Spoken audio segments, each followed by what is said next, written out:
Hello all, मैं हूं doctor Keshav काळे और मैं औरंगाबाद में केबीसी यानी कालेज बायोलॉजी क्लासेस में पढ़ाता हूं। This is the second lecture on locomotion end moment. Lecture third. कल हमने मसल्स के बारे में डिस्कस किया था। स्केलेटल मसल क्या होता है, स्मूथ मसल क्या होता है और कार्डियक मसल क्या होता है। अब हम डिटेल देखने जा रहे हैं structure of skeletal muscle. Skeletal muscles, ये मसल्स बोन से अटैच होते हैं, स्केलेटन से अटैच होते हैं। तो अब सपोज अगर ये कोई एक बोन है पर्टिकुलर और ये उसके नीचे का बोन है,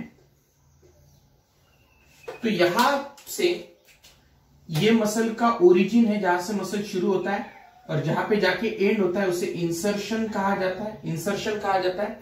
तो ये मसल है। मैंने क्या किया, मसल को यहां से काटा और इधर मैग्नीफाई कर लिया। तो कलर चेंज कर रहा हूं, ये रेड कलर का मसल मैं ब्लैक कलर से ड्रॉ कर रहा हूं। तो ये वो मसल है।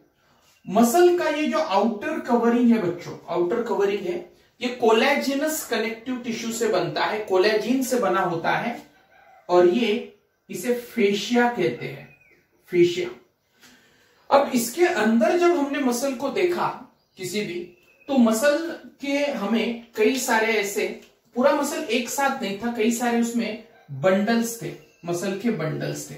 ये एक बंडल, ये दूसरा बंडल, ये तीसरा बंडल। तो ऐसे बहुत सारे मसल के बंडल्स हमें उसमें दिखाई दिए। इन मसल बंडल्स को, ये एक बंडल है, ये दूसरा बंडल है, तीसरा बंडल है, इन मसल बंडल को एक नाम मसल बंडल है और दूसरा नाम फैसिकल्स है। Fascicles, singular is fascicle, plural is fascicles. तो ये मसल के सारे फैसिकल्स या बंडल्स एक साथ बांध के रखने का काम ये फेशिया नाम की बाहर की कवरिंग करती है। अब मैंने आपको मसल बंडल के अंदर झांकने को कहा, तो आपको वहां पे से कई सारे लॉन्ग फाइबर्स दिखाई देंगे। मसल बंडल के अंदर आपको कई सारे ऐसे फाइबर्स दिखाई देंगे।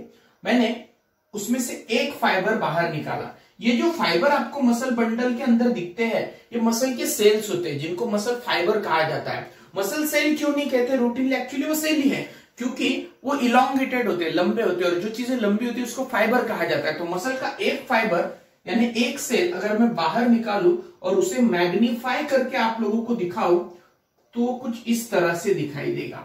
तो ये मसल का फाइबर है। अब मसल का फाइबर, ये एक अगर सेल है, तो सेल है तो उसके बाहर का ये जो कवरिंग होगा एनिमल सेल का, उसे प्लाज्मा मेम्ब्रेन कहते हैं। प्लाज्मा मेम्ब्रेन होता है वो। तो प्लाज्मा मेम्ब्रेन जो मसल सेल का है, उसे सार्कोलेमा कहा जाता है। The plasma membrane of muscle cell or muscle fibre is called as sarcolemma.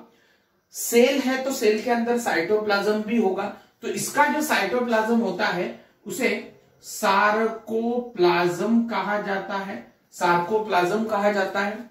उसके अंदर अब सेल है तो न्यूक्लियस होने चाहिए। मैंने कल ही के लेक्चर में कहा था कि स्केलेटल मसल मल्टी न्यूक्लिएटेड होता है। तो यहां पर मल्टीपल न्यूक्लियस आपको दिखेंगे। तो इट इज सिनसाइशियम।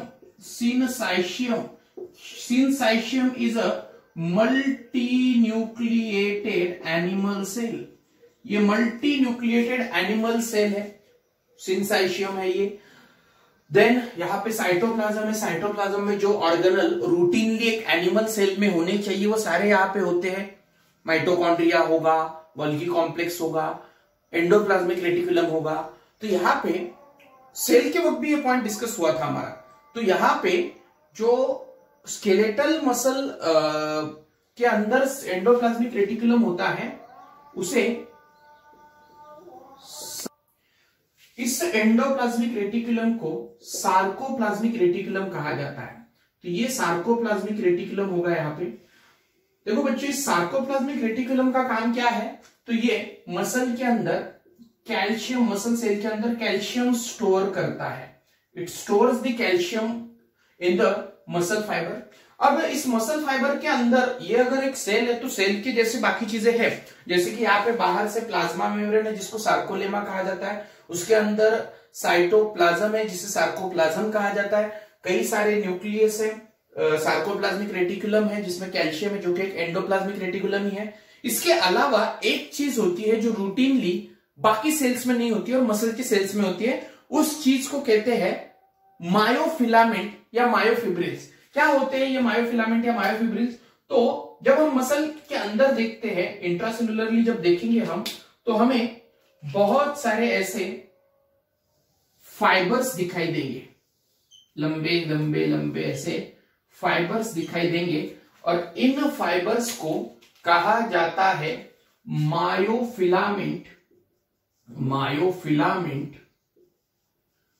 या फिर मायोफिब्रिल्स। मायोफिलामेंट या मायोफिब्रिल, फिर से एक बार बता रहा हूं मैं। देखो हमारे बॉडी के, सपोज ये आपके एल्बो के ऊपर का बोन है, मतलब एल्बो से पहले का बोन है यहाँ का ह्यूमरस, और एल्बो से नीचे यहाँ पे रेडियस और अल्ना होते हैं, दो बोन। यहां से निकल के यहां तक जो मसल गया है, ये वाला, ये बाइसेप मसल है जो आप ताकत दिखाने के लिए यूज करते हो, ऐसा जो करते हो, तो ये बाइसेप मसल है। मैंने पूरा मसल यहां से काटा और यहां पे ड्रॉ किया, तो मसल के अंदर जब आप देखोगे तो पूरा मसल ऐसे एक साथ नहीं होता, उसमें बंडल बंडल बंडल, मतलब अलग अलग मसल बंडल को एक साथ बांध के मसल बनता है। तो कौन बांध रहा है उसको? फेशिया, फेशिया बांध रहा है। और अंदर जो है मसल बंडल के अंदर अगर देखो तो हर बंडल के अंदर मसल फाइबर होते हैं। मसल फाइबर मसल का सेल है, मैंने एक सेल या एक फाइबर निकाला तो वो एक सेल है, तो उसका प्लाज्मा मेम्ब्रेन यानी सार्कोलेमा, उसका साइटोप्लाज्म यानी सार्कोप्लाज्म, उसका एंडोप्लाज्मिक रेटिकुलम यानी सार्कोप्लाज्मिक रेटिकुलम, और उसमें कई सारे न्यूक्लियस होते हैं, इसलिए वो मल्टी न्यूक्लिएटेड सिनसाइशियम है।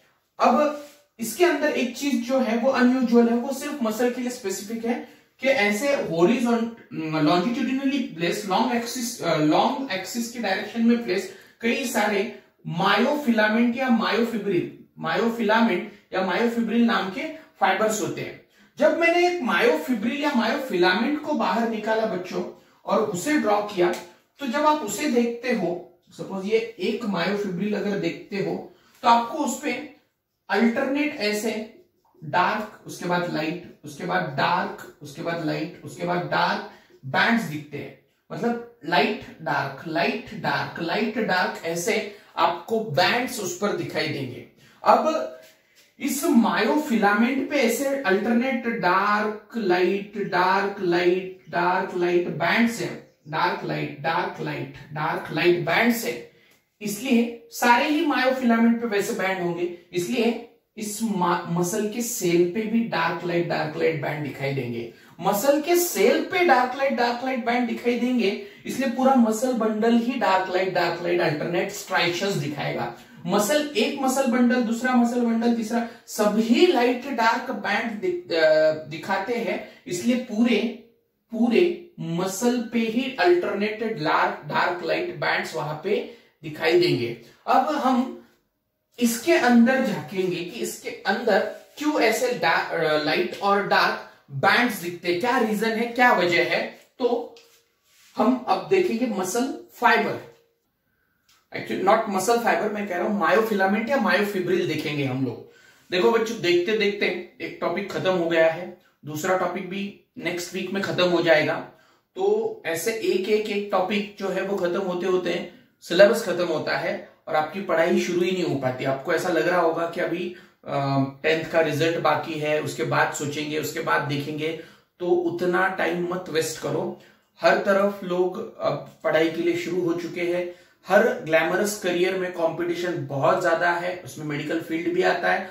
तो अगर आप मतलब आपका ड्रीम मेडिकल प्रोफेशन में एंटर करने का है, एमबीबीएस की सीट क्रैक करने का है, तो अब आप सीरियस हो जाओ। ये मत सोचो कि नेक्स्ट मंथ से करेंगे, नेक्स्ट वीक से करेंगे, ऐसा मत करो। रनिंग टॉपिक जो होता है, हर लेक्चर के बाद आपको करना क्या है, जो लेक्चर हुआ उसे रिकॉल करना है कि क्या कहा गया है, और जो पॉइंट याद नहीं आता वो फिर से लेक्चर में देखना है। मतलब लेक्चर देखना है, उसके बाद आपको रिकॉल करना है कि लेक्चर स्टार्ट टू एंड याद करने की कोशिश करनी है कि क्या एमसीक्यूज बताए गए हैं, क्या पॉइंट्स बताए गए हैं। पूरा लेक्चर आपकी नजर के सामने आना चाहिए, और जो पॉइंट आपको मिसिंग लगता है वो पॉइंट फिर से रिवाइज करना है, वही के वही हर रोज। ये रूटीन ही होना चाहिए आपका, तब जाके वो चीजें मेमोराइज होती है, तब जाके वो चीजें याद होती है। तो मैं कह रहा हूं मसल का स्ट्रक्चर बता रहा हूं मैं आप लोगों को। हमको ढूंढना है हम लोगों को कि क्यों अल्टरनेट डार्क और लाइट बैंड्स वहां पे दिखते हैं। तो ये अगर मसल है तो मैंने मसल को बाहर निकाल लिया था। मसल के अंदर क्या है, ये मसल के बंडल्स है। मसल बंडल्स के अंदर झांकने के बाद हमें क्या मिला था, मसल फाइबर्स मिले थे जो कि मसल के सेल्स हैं। मैंने मसल का सेल बाहर निकाला तो उसके अंदर हमें ये ऐसे मायोफिलामेंट या मायोफिब्रिल्स दिखे थे। ये मायोफिलामेंट या मायोफिब्रिल को अगर मैं मैग्नीफाई कर दूं बच्चों तो क्या होगा, वहां पे उसके अंदर दो स्पेसिफिक प्रोटीन्स होते हैं, एक्टिन और मायोसिन। और उन एक्टिन और मायोसिन नाम के प्रोटीन्स की वजह से ही मसल जो है वो डार्क लाइट दिखता है। मसल मतलब मायोफिब्रिल डार्क लाइट दिख रहे हैं, उसमें अल्टरनेट स्ट्राइशंस हैं, इसलिए मसल का सेल स्ट्राइशंस दिखा रहा है। मसल के सेल पे स्ट्राइशंस या बैंड्स हैं, इसलिए ये मसल का बंडल स्ट्राइशंस दिखा रहा है। और मसल बंडल पे स्ट्राइशंस होती है, इसलिए पूरे सारे बंडल मिलके मसल पे स्ट्राइशंस होते हैं। तो अगर हम मायोफिब्रिल के अंदर देखें बच्चों, इस एक फाइबर के अंदर देखें तो आपको ऐसे वहां पे एक्टिन एक्टिन एक्टिन एक्टिन नाम के थिन फिलामेंट्स दिखेंगे। और इन एक्टिन्स के बीच में ऐसा थिक प्रोटीन से बना हुआ मायोसिन नाम का फिलामेंट दिखेगा। ये मायोसिन है, ऐसा थ्रोआउट लेंथ मतलब इस एक्टिन के बाद फिर से एक्टिन, इसके बाद यहां पे मायोसिन ऐसा थ्रोआउट द लेंथ होता है। मैं सिर्फ एक सेगमेंट बता रहा हूं आपको, ये रिपीट थ्रोआउट द लेंथ रहेंगे। तो अब ये जो एक्टिन है बच्चों, दिख रहा है कि यहां पे थिन फिलामेंट है, तो एक्टिन को थिन फिलामेंट भी कहा जाता है। और मायोसिन जो कि थिक है, मायोसिन को थिक फिलामेंट भी कहा जाता है। ये प्रोटीन से बने होते हैं, एक्टिन और मायोसिन प्रोटीन है। आगे एक्टिन का भी डिटेल स्ट्रक्चर है आपको और मायोसिन का भी डिटेल स्ट्रक्चर है। तो एक्टिन और मायोसिन मसल के लॉन्ग एक्सिस को या मायोफिलामेंट के लॉन्ग एक्सिस को, किसी के भी ले लो, मसल या मायोफिलामेंट के लॉन्ग एक्सिस को पैरेलल है या परपेंडिकुलर है, क्या लग रहा है आपको? ये अगर लॉन्ग एक्सिस है, ये एक्टिन और बीच में ये मायोसिन है, तो ये मसल के लॉन्ग एक्सिस को पैरेलल है या ऐसे परपेंडिकुलर है?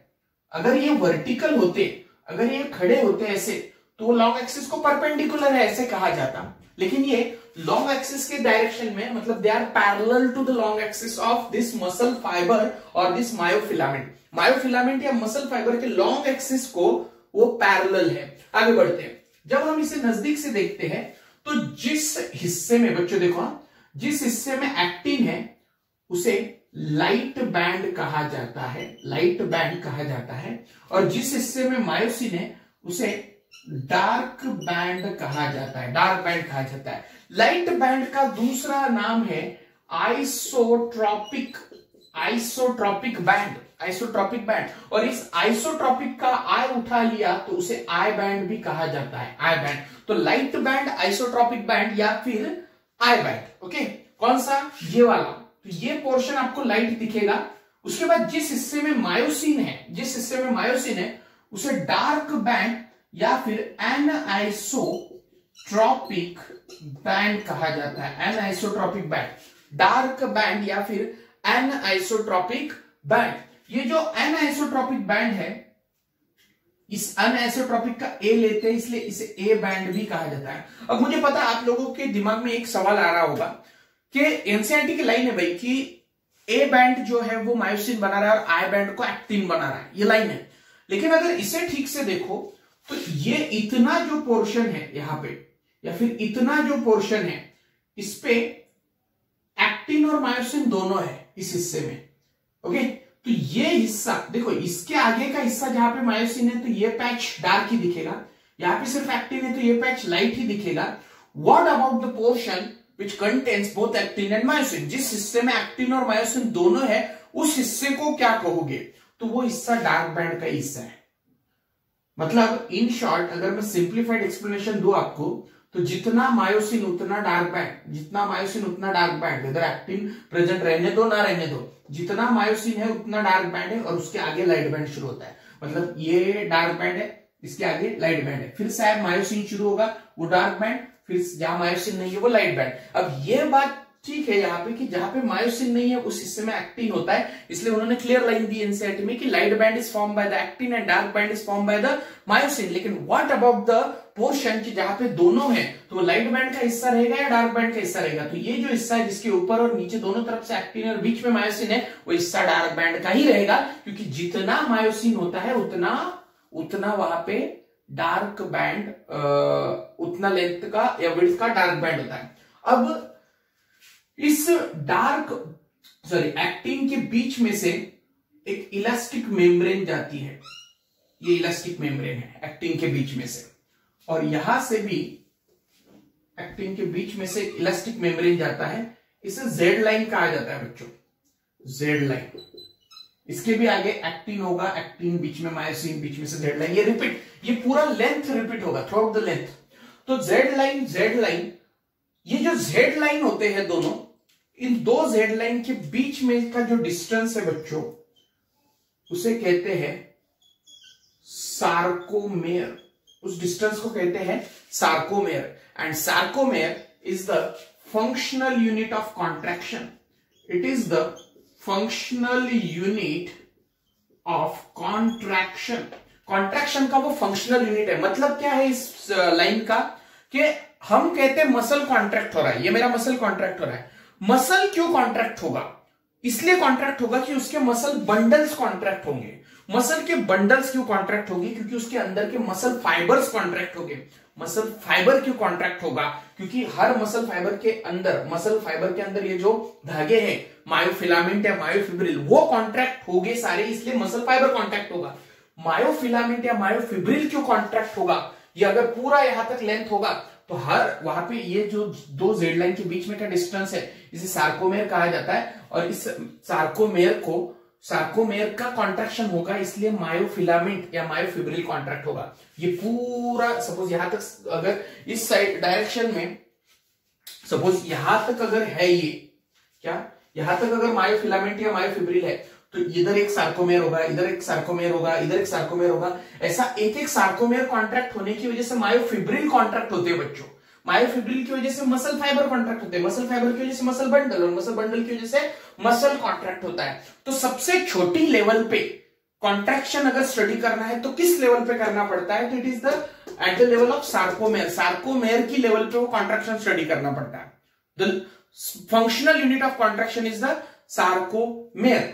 तो सार्कोमेर क्या है? दो जेड लाइन के बीच में का डिस्टेंस है। जेड लाइन क्या है? ये ऐसी इलास्टिक मेम्ब्रेन है जो एक्टिन को बाइसेक्ट कर रहा है, एक्टिन को ये बाइसेक्ट करता है, दो हिस्सों में डिवाइड करता है। ऐसा ही एक लाइन जो है वो मायोसिन के बीच में से भी जाता है। दिस फाइब्रस मेम्ब्रेन या fibrous line is called as M line. इसे एम लाइन कहा जाता है, इस फाइब्रस लाइन को एम लाइन।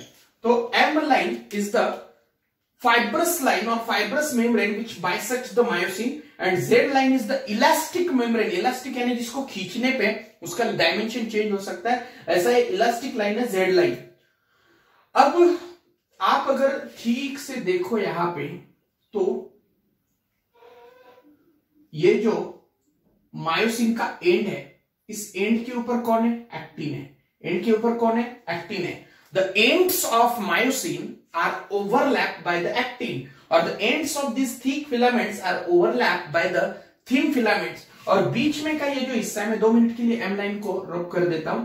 तो ये जो बीच में का हिस्सा है, दो एक्टिन के एंड्स के बीच में का ये जो खुला हिस्सा है, इस पोर्शन को एच जोन कहा जाता है। इस हिस्से को कहा जाता है एच जोन। एच जोन इतना सा है स्ट्रक्चर इसका। फिर से एक बार रिवाइज कर लेते हैं। तो देखो बच्चों, ब्रीफली मैं टॉपिक ही आपको रिवाइज करवाता हूं। हमने टॉपिक की शुरुआत की थी मोमेंट से। टॉपिक का नाम है लोकोमोशन एंड मोमेंट।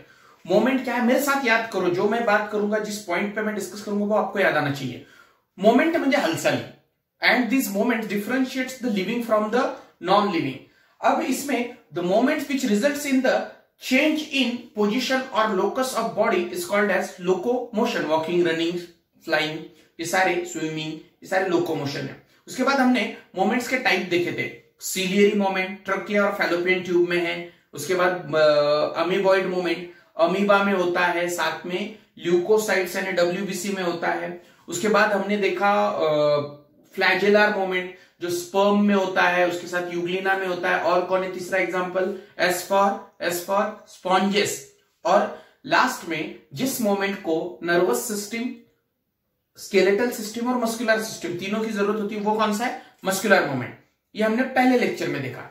दूसरे लेक्चर में हमने मसल देखा था, कल ही के लेक्चर में, जिसमें 3 टाइप के मसल होते हैं on the basis of their location. जो बोन से अटैच है वो स्केलेटल, आज हम उसी स्केलेटल का स्ट्रक्चर देख रहे हैं। दूसरा कार्डियक और तीसरा स्मूथ मसल। जो हार्ट में है वो कार्डियक और जो विसरल ऑर्गन में है वो स्मूथ मसल। अगर मैं ये कॉलम बताऊं आपको, ये कॉलम स्केलेटल मसल का है, बीच का कॉलम स्मूथ मसल का है और तीसरा कॉलम कार्डियक मसल का है, तो पॉइंट्स हम देख लेते हैं। स्केलेटल नॉट स्मूथ एक्चुअली, उसका लोकेशन पे बेस्ड उसको विसरल कहा जाता है। और तीसरा कार्डियक। स्केलेटल मसल स्ट्राइटेड है, कार्डियक मसल भी स्ट्राइटेड है और ये विसरल मसल स्मूथ होता है।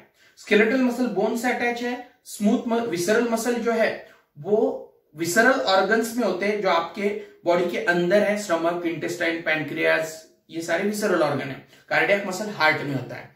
ये फटीग होता है, ये फटीग नहीं होता है, ये फटीग नहीं होता है। ये न्यूरोजेनिक है, ये भी न्यूरोजेनिक है, ये मायोजेनिक है, मतलब ब्रेन डेड होने के बाद भी कार्डियक मसल काम करते रहते हैं।